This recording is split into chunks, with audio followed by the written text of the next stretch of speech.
Hello friends, my name is Surbi and I welcome you all to Navigate.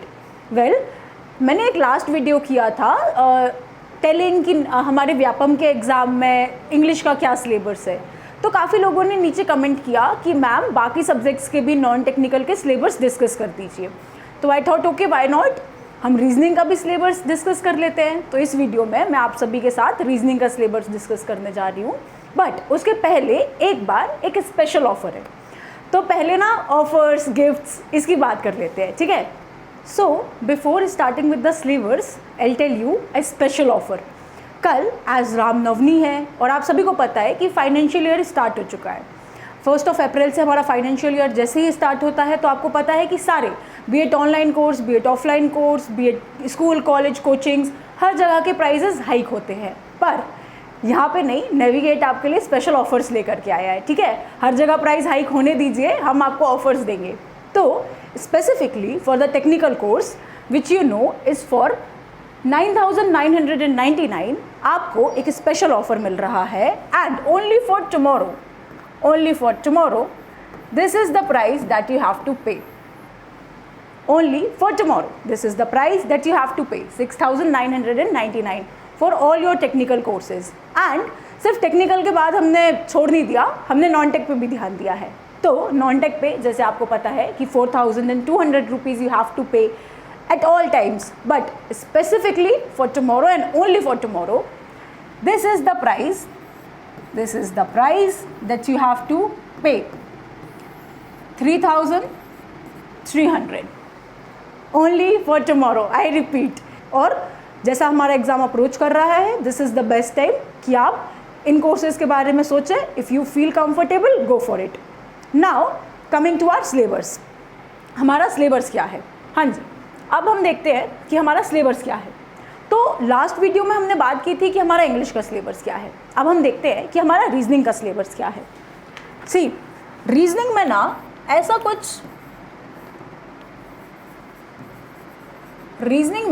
कुछ define syllabus नहीं होता कि ये आना है और ये नहीं आना है। Everything under the sun which is in reasoning can come. Reasoning में क्या होता है कि एक वर्बल का पार्ट होता है ना, और एक होता है नॉन वर्बल का पार्ट। एक होता है हमारा वर्बल, एक होता है हमारा वर्बल और एक होता है हमारा नॉन वर्बल। वर्बल में क्या होता है, वर्बल एबिलिटीज़ में क्वेश्चंस होते हैं। अब देखिए, आपको ना मैं एक ट्रिक बताती हूँ कि आपको प्रिपरेशन स्टार्ट कैसे करनी चाहिए। प्रिपरेशन स्टार्ट करने के लिए start with the previous 5 years question paper. आपने एक बार देख लिया कि लास्ट 5 ईयर में कैसे क्वेश्चंस आए हैं, तो फिर उस अकॉर्डिंगली आपको अपनी प्रिपरेशन करनी है, ठीक है। तो after analysing the 5 year question paper what I found is कि नॉन वर्बल में से 1 से 2 क्वेश्चन आते हैं, 1 से 2 क्वेश्चन आते हैं। अब ये 1 से 2 क्वेश्चन होते कैसे हैं। सी, ये 1 से 2 क्वेश्चन जो होते हैं ना, इसमें आपको कोई भी एक फिगर दे दिया जाएगा। यहाँ पे 4 ब्लॉक्स होंगे और आपको आइडेंटिफाई करना होगा कि इन चारों ब्लॉक में से एक डिफरेंट क्या है, या तो फिर 4 एड्रेस लिख करके दे देंगे और फिर पूछेंगे जैसे address A, address B, address C और एड्रेस डी, और इन चारों में से पूछ लेंगे कि किस एड्रेस में क्या डिफरेंस है ना। या तो फिर एक कोई 4 फिगर दे देंगे और उन 4 फिगर में से पूछेंगे कि कौन सा फिगर डिफरेंट है। ये हो जाएगा हमारे नॉन वर्बल में से। अब ये हो जाएगा हमारा नॉन वर्बल फिगर्स देख करके। अब हमारे वर्बल एबिलिटीज़ में से कौन से क्वेश्चंस आते हैं, तो जो मेजर चंक होता है वो होता है हमारा कोडिंग डिकोडिंग का। ये हमारा coding and decoding,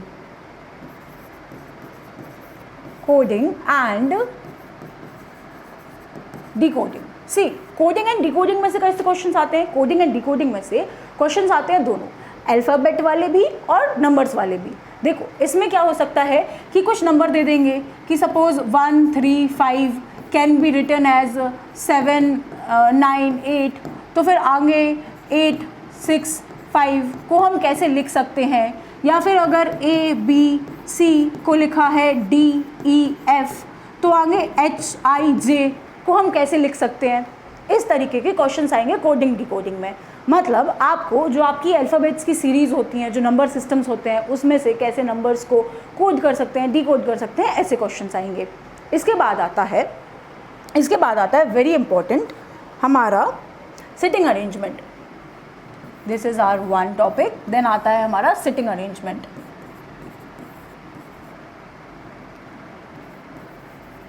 seating arrangement. Seating arrangement में क्या होता है कि if x is sitting next to y then where z is sitting, है ना। If I am sitting at the 5th position from the left and Ram is sitting at the 8th position from the right, तो फिर सीता की position क्या है ना। ऐसे sitting arrangement में जब आप एक सर्कल में बैठे हैं या फिर जब आप किसी सीक्वेंस में बैठे हैं तो आपकी फर्स्ट से लेकर के क्या पोजीशन होगी, लास्ट से लेकर के क्या पोजीशन होगी, ऐसे सिटिंग अरेंजमेंट पे क्वेश्चंस आते हैं। अगर आप इसी में 10, 20, 30 क्वेश्चंस कर लेते हैं तो you are good to go, क्योंकि एक या दो क्वेश्चन आने वाला है। इसके बाद क्वेश्चंस आते हैं डायरेक्शन पे। क्वेश्चंस आते हैं डायरेक्शन पे, वेरी इंपॉर्टेंट। डायरेक्शन पे हमारे क्वेश्चन कैसे आते हैं। मैंने चलना शुरू किया था नॉर्थ से, फिर नॉर्थ में 5 किलोमीटर चला, फिर साउथ की तरफ, फिर ईस्ट की तरफ मुड़ गया। ईस्ट में 5 किलोमीटर चला, फिर मैंने लेफ्ट ले लिया, फिर मैंने राइट ले लिया। ऐसे डायरेक्शंस पे क्वेश्चंस आते हैं। तो हम देखेंगे कि डायरेक्शन पे क्वेश्चंस कैसे सॉल्व करने हैं हमको।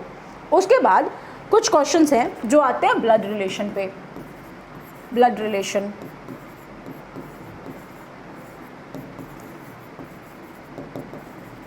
ब्लड रिलेशन पे ना 2 टाइप के क्वेश्चन आ सकते हैं। एक ये आ सकते हैं कि अगर x is my grandfather and daughter of y, तो how is x and y related to each other. या फिर ऐसे क्वेश्चन आ सकते हैं कि pointing to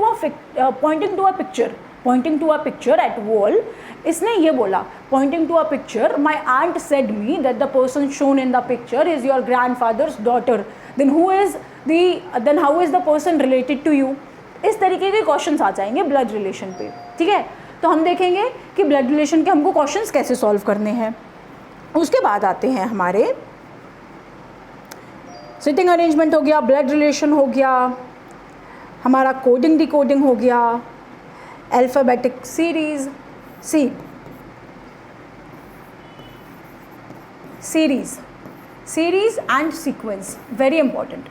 series and sequence, हमने देखा है कि सपोज एक सीरीज़ दी है आपको 2, 4, 8, 16। अब नेक्स्ट क्या आएगा, ये आपको क्वेश्चन आ गया 2, 4, 8, 16। अब नेक्स्ट क्या आएगा, आपने देख रहे हैं कि यहाँ पे 2 का स्क्वायर होता जा रहा है ना। 2, फिर 2 के बाद 4, फिर 4 के बाद 8, फिर 8 के बाद 16, तो 16 के बाद यहाँ पे क्या आएगा 32। दिस इज़ 2 रेज़ पर 1, दिस इज़ 2 रेज़ पर 2, दिस इज़ 2 रेज़ पर 3, दिस इज़ 2 रेज़ पर 4, तो ऑब्वियसली यहाँ पे होगा 2 रेज़ पर 5। ऐसे सीक्वेंस एंड सीरीज़ के क्वेश्चंस आ सकते हैं। इसी सीक्वेंस एंड सीरीज़ के क्वेश्चंस में एक क्वेश्चन आता है कि इस सीरीज़ में कौन सी एक ऐसी वैल्यू है जो इस सीरीज़ में नहीं आएगी, तो आपको वो वैल्यू हटानी होती है। इस तरीके के भी क्वेश्चंस आपको आ सकते हैं। नाउ हमने देखा डायरेक्शंस के भी क्वेश्चंस आ चुके हैं। देन रैंकिंग, डायरेक्शन में ही हमारे ranking and alphabet. Ranking and alphabet क्या है कि अगर ये टॉप से 5th है ना, और बॉटम से 4th है, तो इसकी पोजीशन क्या हो गई। ऐसे करके भी कुछ क्वेश्चंस आ सकते हैं आपके एग्ज़ाम में। देयर आफ्टर कुछ क्वेश्चंस आ सकते हैं पजल्स पे। कुछ क्वेश्चंस आ सकते हैं आपके पजल्स पे। कुछ क्वेश्चंस आ सकते हैं आपके 1 sec, it is 6th, then 7th is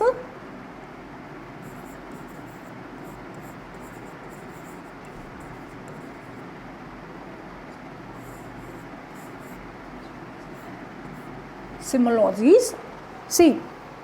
ये है हमारे मेजर जंक जिससे हमारे क्वेश्चन आते हैं। अब क्या होता है कि रीजनिंग का एक पार्ट होता है जो मैथमेटिक के साथ थोड़ा सा मर्ज भी कर लेता है। तो कभी कभी काफ़ी सिंपल से क्वेश्चंस, जैसे कि हमारे क्वेश्चन हो गए मैन वुमेन एंड वर्क पे, ठीक है। इतने मैन ने इतने दिन में इतना काम किया, तो इतनी वुमेन इतने दिन में कितना काम कर पाएंगी। इतने लोगों ने इतना गड्ढे इतने दिन में खोदे, तो इतने लोग कितने दिन में गड्ढे भर पाएंगे। इस तरीके के कुछ क्वेश्चंस परसेंटेज पे, if x percentage of 100 is equals to y, then what is the value of x। ऐसे करके कुछ क्वेश्चंस आ जाएंगे। कुछ क्वेश्चंस एज पे आ जाएंगे कि अगर फ्यूचर में रोहन की और उसके फादर की एज ये है, तो पास्ट में एज क्या गिवन होगी। इस तरीके के कुछ क्वेश्चंस होते हैं जो हल्के से मैथ्स में भी होते हैं और रीजनिंग में भी होते हैं, जो हल्के से हमारे लॉजिकल रीजनिंग एबिलिटी चेक करते हैं, है ना, लॉजिकल रीजनिंग एबिलिटी कितनी होती है। इसके लिए आपको मैथ की कोई ट्रिक नहीं लगानी होती है, आप जैसे ही क्वेश्चन देखते हैं तो क्वेश्चन देखते ही आपको समझ में आ जाता है कि इसका आंसर हम कैसे करेंगे, है ना। कि जैसे सपोज कीजिए कि हमारे पास टैप्स हैं, हमारे पास टैप ए, टैप बी और टैप सी है। टैप ए ने सपोज 10 मिनट्स में टैंक फुल कर दिया, टैप बी ने सपोज 20 मिनट्स में टैंक फिल कर दिया, और टैप सी ने सपोज 5 मिनट्स में टैंक खाली कर दिया। तो अब टैंक को फिल करने में कितना टाइम लगेगा, इस तरीके के कुछ क्वेश्चंस आ जाते हैं, कुछ एज रिलेटेड क्वेश्चंस आ जाते हैं।